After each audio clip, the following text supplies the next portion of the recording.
جو رسم و راہ شریعت کی میں نے کی تحقیق، تو پایا عشق منکر کو کافر و زندیق، مقام آدم خاکی کا کر لیں وہ معلوم، مسافران حرم کو خدا دے یہ توفیق، طریق کا نہ میں پوچھوں رفیق میں ڈھونڈوں، کہ کہتے آئے ہیں اول رفیق بات طریق۔ زندیق کہتے ہیں آتش پرست کو۔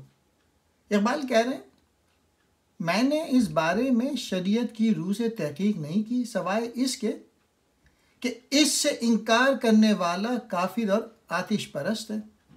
اقبال کہتے ہیں عشق کے بغیر ملت کے جو لوگ ہیں وہ صحیح مسلمان نہیں بن سکتے، صرف عقل پر بھروسہ کر کے سچائی کی پہچان ممکن نہیں۔ عشق کے بغیر بہت سی باتیں ایک معمہ نظر آتی ہیں۔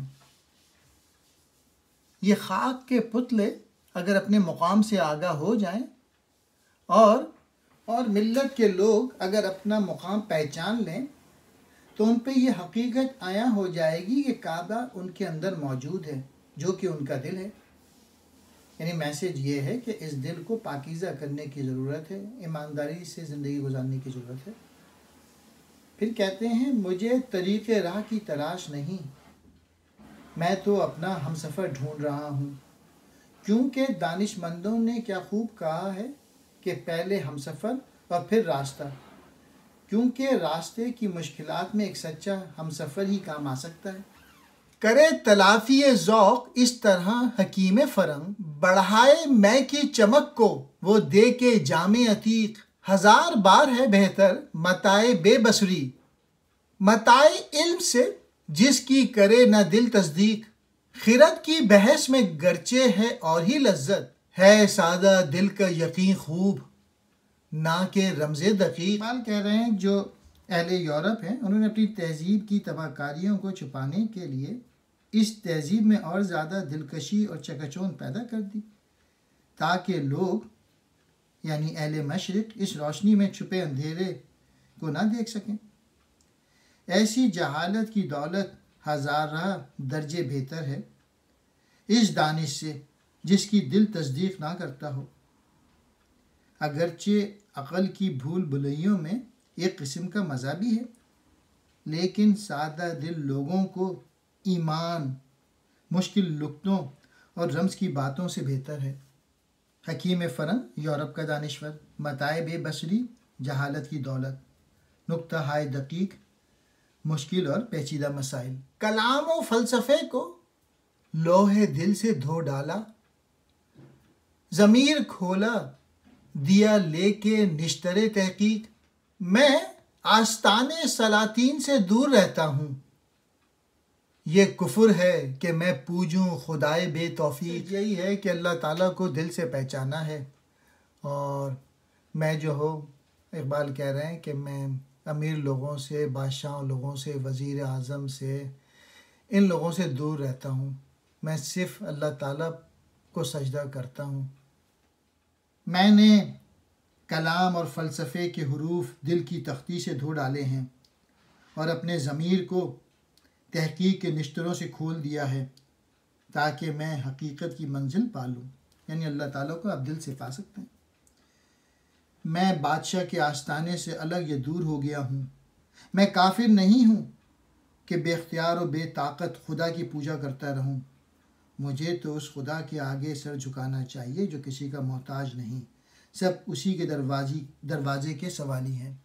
سب سے ہو تو کنارہ کش صحبت آشنا تو مانگ، مانگ خدا خودی لے کے خودی خدا تو مانگ، ایک کرشمے کی جھلک سے نہ ملے کمال عشق، عقل و دل و نگاہ کا جلوہ جدا جدا تو مانگ، عشق ہے پینا سر بسر شیشہ کائنات کا، جام جہاں نمانا ڈھونڈ ہاتھ جہاں کشا تو مانگ۔ ہر کسی کی دوستی سے علیحدگی اختیار کر لے اور صرف خدا کی صحبت طلب کر، کیونکہ اس کے سوا کوئی دوست نہیں ہو سکتا۔ خدا سے خودی طلب کر اور خودی کے ذریعے خدا طلب کر، جس نے خودی کو پہچان لیا اس نے خدا کو پہچان لیا۔ صرف آبرو اور آنکھوں کے اشارے کوئی کرشمے نہیں دکھاتا۔ عقل، دل اور نگاہ کے لیے علیحدہ علیحدہ جلوے طلب کر، صرف اسی صورت میں جلوہ محبوب نظر آ سکتا ہے۔ عشق کائنات کی سراہی پی جانے کا نام ہے، پوری کائنات زیر کر لینے کا مسلک ہے۔ جام جہاں نما تلاش نہ کر، بلکہ جہاں کو فتح کرنے والا ہاتھ طلب کر۔ حالت کیف و مستی اور حالت مشاہدہ سے نکل کر اس جہاں کو اپنی روحانی طاقت سے زیر کر۔ شیشہ کائنات کہتے ہیں کائنات کی سراہی، جام جہاں نما دنیا کو دیکھنے کا پیالہ۔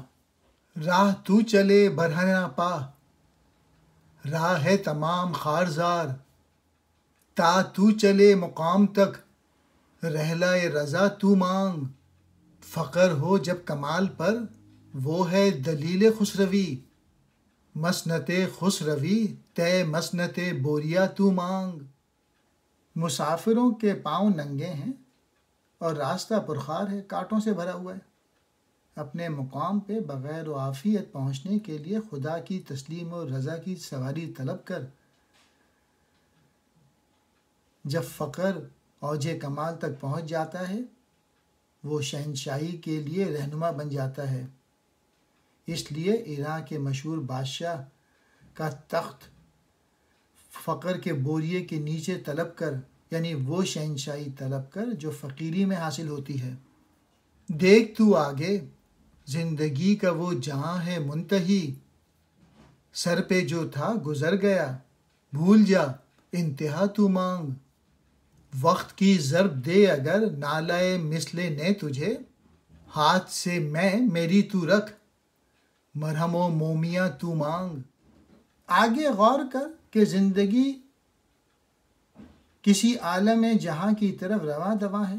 کائنات کی ہر شے اپنے رب کی طرف جا رہی ہے، اس لیے وہاں تک جانے کی فکر کر۔ جو کچھ کہ ہو چکا ہے اس کا خیال ترک کر دے، اور تیری جو انتہا ہے اسے طلب کر۔ اگر زمانے کے مصائب نے تجھ میں بانسری کی طرح فریاد پیدا کر رہے ہیں، تو میری شراب کے پیالے کو ہاتھ سے گرا دے اور مومیا سے علاج طلب کر۔ تیرے مصائب کا حل قرآن مجید میں موجود ہے۔ مومیا سے مراد قرآن مجید ہے۔ دیکھے جہاں کو خود نہ دیکھے، کب تک تو ناداں غفلت میں بیٹھے۔ تو نور حق کا شب کر منور، تیری بغل سے بھی ہاتھ چمکے۔ باہر قدم رکھ آفاق سے تو پیش اس سے، تو بیش اس سے۔ تو دنیا کی طرف دیکھتا ہے لیکن اپنی معرفت حاصل نہیں کرتا۔ اے ناداں، تو اپنی پہچان سے کب تک غفلت برتتا رہے گا؟ اے انسان، تو ایک قدیم نور ہے، اس نور سے اپنی زندگی کی رات روشن کر۔ تو اصل میں حضرت موسیٰ علیہ السلام کا روشن ہاتھ ہے، لیکن یہ ابھی تیری آستین میں پوشیدہ ہے۔ اسے کام میں لا اور دیکھ، یہ کوئی عام ہاتھ نہیں بلکہ ید بیدا ہے۔ اپنی حقیقت کی پہچان کر، پھر تجھے معلوم ہو جائے گا کہ تو اصل میں کیا ہے۔ کائنات کے ہر دائرے سے باہر قدم رکھ۔ تیری تخلیق اس کائنات کی تخلیق سے بھی پہلے کی ہے۔ تو اس کائنات سے بھی زیادہ وسیع ہے۔ کائنات میں محصور ہونے کے بجائے اس کے حصار سے نکل جا، کیونکہ تیرا مقام تو اس سے کہیں آگے ہے۔ ڈر موت سے ہے اے زندہ جاوید، ہے موت صید ایک، صید اس کو کر لے، بخشے جو جاں کو واپس نہ لے گا۔ مرتا ہے آدم ضعیف یقین، صورت گری کو مجھ سے تو آ سیکھ، شاید تو خود کو پھر زندہ کر لے۔ اے حیات جاویداں پانے والی، تو موت سے ڈرتا ہے؟ موت تو تیرا شکار ہے اور تو اس کی گھات میں ہے۔ اگر تو اپنی پہچان کر لے تو پھر تجھے موت کا کوئی ڈر نہیں ہوگا۔ خدا جو زندگی آدمی کو عطا کر دیتا ہے وہ واپس نہیں لیتا، کیونکہ دیا ہوا تحفہ کوئی واپس نہیں لیتا۔ آدمی اگر مرتا ہے تو بے یقینی کے باعث مرتا ہے۔ جو آدمی یقین کی حد تک ایمان پیدا کر لیتا ہے اسے موت نہیں آتی۔ صورتیں بنانے کا فن اگر سیکھنا چاہتا ہے تو میری شاگردی اختیار کر، شاید کہ تو اس قابل ہو جائے کہ خود کو ایک نئی صورت میں دوبارہ پیدا کر لے۔ اس پیدائش کا تعلق معرفت کی پہچان سے ہے۔